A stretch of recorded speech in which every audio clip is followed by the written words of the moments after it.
Hi everyone. So today I'm going to do another video giving an update of the COVID-19 coronavirus situation in Seattle where I live, which so far has about 30% of the cases in the US. So quite a bit has happened since my last video. I was supposed to be attending a conference in Florida, leaving tomorrow actually, but then late Wednesday we decided to cancel the conference, which on one hand is a relief, but on the other hand is kind of really disappointing because I'd looked forward to it. I was eager to connect up and see in person and uh, have with a number of researchers that my foundation works with, and have them talk to each other, share notes, and give updates on their projects.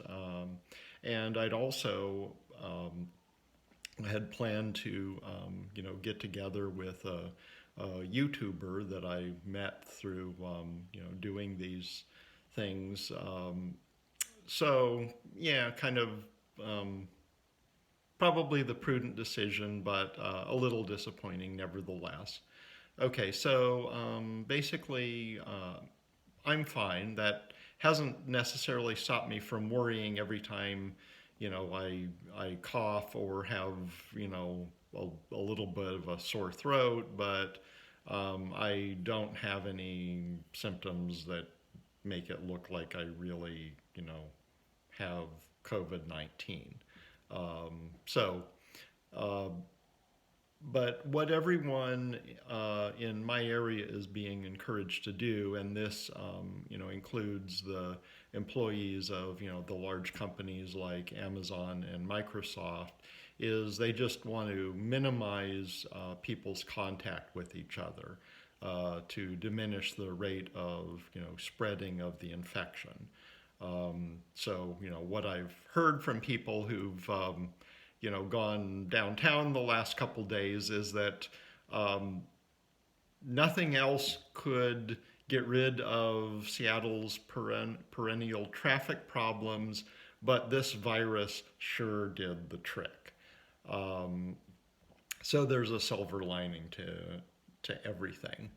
Um, again, most of the big problem here locally is that there was a particular nursing home that got someone brought the infection, which now, as the scientific analysis has gone forward, it appears increasingly clear that there was one person who brought this infection to this area in mid-January, and pretty much, with very few exceptions, everyone in whom they've genetically sequenced the virus seems to have derived it from ultimately, that one person.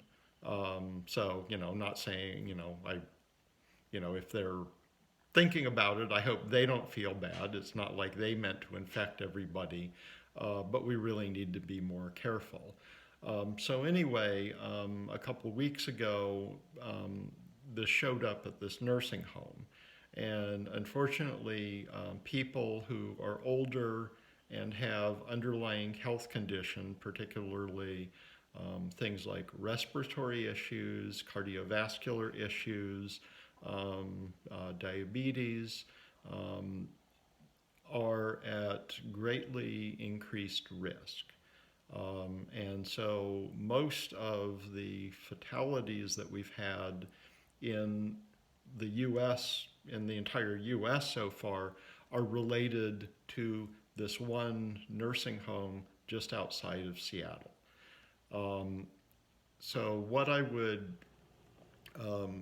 advise everyone to do is that, if you are older or have underlying health conditions, and unfortunately I'm not as young as I once was and do have some underlying health conditions, um, you're at increased risk and you probably need to take more proactive measures to reduce your exposure.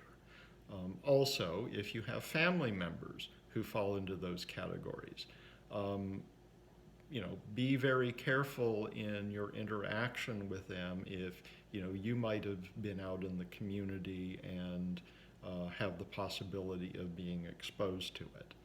Um, Fortunately, I have a bunch of neighbors who work in various roles in healthcare and or are biological researchers, and they actually organized a very good kind of seminar for our community to talk about the coronavirus and what measures are appropriate.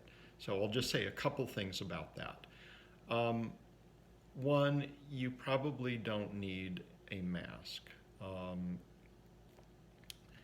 Masks tend to be more helpful if you think you might actually have an infection or have been exposed. One of my neighbors who's a nurse was wearing a mask to the seminar, partly as a prop to show us how to put one on, and partly because he works in the emergency room, and therefore, and there have been patients at his facility, who have been infected. So he's definitely been exposed. Um, but for the most part, you don't need to. It protects you from exposing other people more than it protects you from getting exposed. What you want to do is try to keep 2 meters, 6 feet away from people, unless there's a good reason to get closer to them. Uh, don't put your hands on your face unless you have just washed them. Wash your hands thoroughly. Um, Sanitizer gel is a good thing, but it tends to be very hard to get hold of now.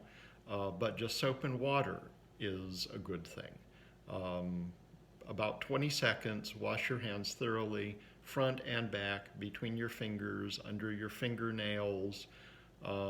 There's been various songs that you can sing to yourself to remind yourself when it's been 20 seconds. And if you are particularly in a higher risk group, or there just isn't, need for you to actually go to the office to work, consider working from home. What my place of employment decided on Friday is that we're all encouraged to do our own risk assessment, and we're approved to work from home as we feel that our particular situation warrants. One of my coworkers, his wife is a nurse. I have some medical risks. Everyone's situation is a little bit different. The idea is that by just minimizing the amount of interactions that people have with one another, every time you get close to somebody, under whatever circumstance, there's a small risk that, there could be a transmission. If you just minimize that, that will slow down the rate of transmission. And since everything is growing exponentially right now, that really adds up over time. It turns out that you don't actually need the transmission to go to zero to be able to control the outbreak. You only need each person who has an infection to pass it on to less than one other person, and then gradually it'll die out on its own. Now, what we think, has been happening is that, everyone has been passing it along to somewhere between 2 or 3 other people, which means that it's growing. But in China, it's the rate of infection has been cut way down. So these public health measures, even in the absence of a vaccine, are very effective. So anyway, I'm doing okay. I'm sort of an introvert anyway, so I'm kind of enjoying my introvert staycation. Fortunately, I have a job where I'm able to work remotely. So, don't panic. There are sensible measures we can all take that will serve us well in this instance. So anyway, hope all of you're doing well, and thanks for watching, and wish you all well.